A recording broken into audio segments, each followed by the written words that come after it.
Yo, and welcome back guys to another Ghosts of Tabor video, and we have some exciting news to share with you today. Now, as we know, the Ghosts of Tabor wipe just recently happened, but the CEO, Scott, has been doing a lot of interviews as of late, going over what's going to be coming to Ghosts of Tabor from now on to the future. Now, this kind of gone under the radar a little bit, and a lot of people don't know about it, but there was so many exciting things that were announced or mentioned that are coming in the future that I feel like it needs a video breakdown for you guys, just so you're up to date with what's coming soon. Now, they started off in the interview going on about the success of Tabor and how much they've managed to get done in such a short period of time. You've got to remember, the game has only been out for around about 8 months now, and they're running on a team of between 23 to 24 people. Now, if you think about it, a game that's only been under development for a year is already playable to this degree is actually an incredible feat. So it kind of shows that we're going to be expecting a lot of new stuff coming very quickly in the future. And one thing that they did mention is that they're going to be actually bringing out a couple of more games in the future. One actually going to be a DayZ VR mode, what I think would be very interesting to kind of get the DayZ environment in a VR headset. The same with the Tarkov experience that we have now in Ghosts of Tabor. So I'm very interested to see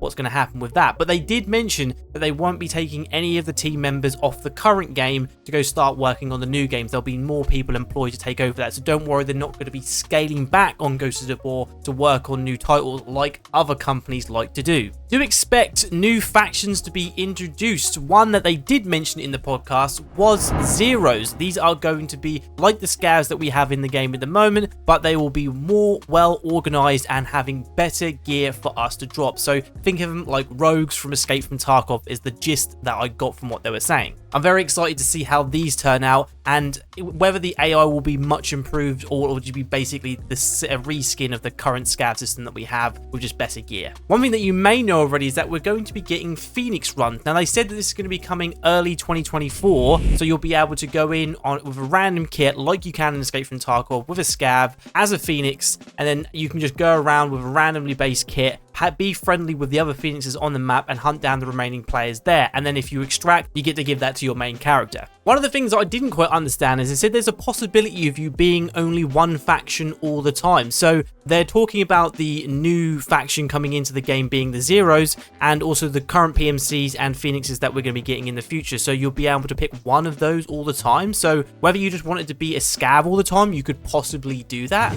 That seems very interesting. I don't know how that's going to kind of play out, whether there'll be like many people who actually want to do that. But again, there might be people who just like playing that kind of playstyle where they just kind of go in with a random kit and they like that all the time. So you'll have the ability to be able to do a scav all the time and just play as that faction. What would be kind of nice to kind of get rid of that scav timing that we're used to on Escape from Tarkov, where you would have to wait 20 minutes before you can play as a scav again. Because I must admit, when I play Tarkov all the time, I like playing a scav, sometimes actually more than my PMC. So it'll be interesting to play one of those factions just all the time. Maybe even the Zero faction too. Back end saving is also coming as well, and I cannot thank you enough for this addition, because as you guys know, if you play Ghosts of Tabor, if you go into your hideout and you decide to drop something on the floor by accident or maybe on purpose, you walk out of the room, you walk back in, it's disappeared. Now with back end saving, that won't happen again. It will just automatically put it on the wall for you or stash it somewhere, maybe in your trader room for you to be able to collect later on, so you won't lose those items. New meds are also coming too. So we currently have the injector system as it stands right now, but apparently these injectors will become very rare going forward. So we're going to be going to a more basic medication system like AI2s and bandages, and that's going to be our main source of healing. And those injectors that we currently have so many of at the moment will be very scarce. But they also said as well there's going to be new injectors coming as well. So like you have in Tarkov, where you've got like Probitols and big healing stims or adrenaline rush or increased stats, that kind of stuff. So that is planned to come in the future. And one awesome thing as well is they're going to be getting rid of the injector holes that we currently have in our arms. So now we'll be able to pretty much just inject anywhere on a body. If you wanted to inject it into your eyelids, like a mad psycho, you could do that if you want to. Each to their own, I guess. And the next thing might anger a few of you, or you might be looking forward to it coming, is going to be a weight system. Now, I know when Escape from Tarkov added this, God, people hated it, but then just had to kind of get used to it. So that might be the same thing again, but everything in the game is going to have a weight, so you're not just going to be able to just hoard and fill up the bag to its absolute brim, so it's just spewing out of it. There will be a penalty for you taking too much. You won't be able to walk as far, or there might be even some extra bobbing on the headset, I don't know how they're going to implement that. I don't know whether I'm happy or not happy with that, because like Escape from Tarkov was supposed to be like kind of more a realistic game, and that's the kind of element they were going for, and I kind of guess Ghosts of Tabor is as well, but I see it as more of an arcadey game than I do more realism. So I would rather it not be in the game, but if they want to add it, you know, I'm all for it. I'm used to the weight system in Tarkov, so I'll get used to it in this, I guess. I would actually like to hear what you guys think of that in the comments below, though. Now, we knew this was coming. Armor is going to need to be repaired. So as we know at the moment, the current system is you can put on armor, you can shoot it as much as you want, and there's no penalty to it whatsoever. You can just keep wearing it and wearing it and wearing it, and nothing happens to it, and it just protects you just fine. But there will be a system coming into place where the armors will get damaged, and you will need to repair them. I'm not sure if it's going to work the same as it does in Tarkov, where the more damage it takes, the less resistances you have, or whether when it just goes down to 0, you'll get the full resistance all the way down to like 1%, and then when you hit 0, then you'll get no resistances whatsoever. We'll just have to wait and see how that works. Leaning is also coming, so as you know, if you peek your head around a corner right now, it kind of feels like you're leaning around a corner, but you're not. Your whole body kind of comes out with your character in VR, but now in the future, you'll be able to do a lean like you can in so many other games to kind of get a bit more advantage and not expose so much of your body, what I think is a really good addition. Oh, the dreaded gun cleaning and maintenance. Nah, just to add some extra chore to your hideout, you're gonna have to go in there every single raid or every other raid and clean out your guns, make sure you're maintaining them, because we do not want those pesky gun jams.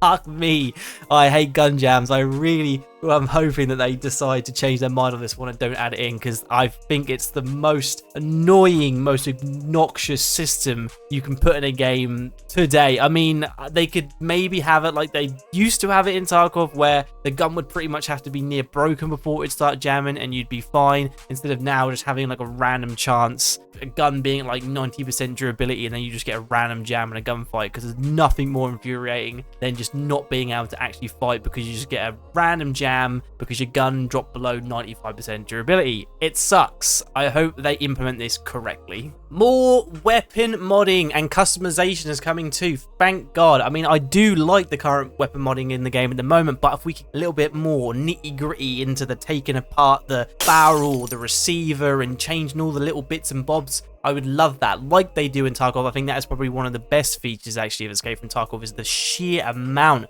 of customability you can do in that game. Giving that over to Ghosts of Tabor is only going to just let us have so much more fun with the current guns that we have in the game. And now we do have a lot of guns, I admit, so that keeps things fresh, but having that even more customability, I am very, very much looking forward to that.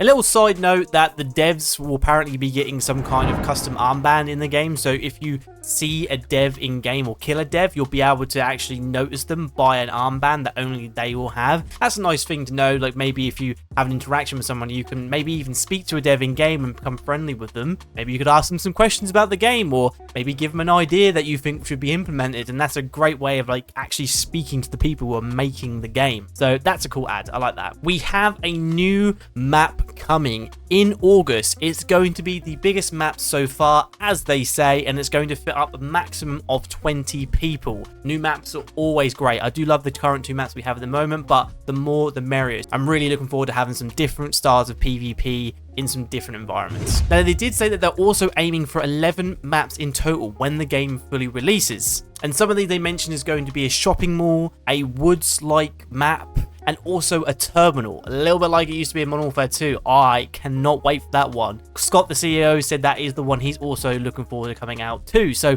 fingers crossed that one gets pushed forward and we get that one first. I list off some of the minor things that they did list right at the very end of the podcast, and that was new servers coming for upgrades was always nice. Making pipe guns and stuff that you can find in the game, so that's always quite cool to be able to kind of make like little one-shot pipe guns that you could find little equipments and stuff inside the raid if you're doing those kind of like solo runs where you don't take anything in but a bag. That's always cool, could make for really awesome content on YouTube too, so that'd be nice. They're looking at doing a 2 wipe per year system, but also did mention that they're going to try and implement something in the future where there isn't wipes, but that's kind of like up in the air at the moment whether that will happen or not. And also said that they're looking to do some tournaments in the future, whether they'll be online tournaments or they'll be in certain places. We don't know as yet. They'll have to just find out in the future. And if you've enjoyed the video, guys, make sure to like and subscribe. It really helps me out, and I'll be covering so much more information when it comes to Ghosts of Tabor in the future. But until the next one, have a great day.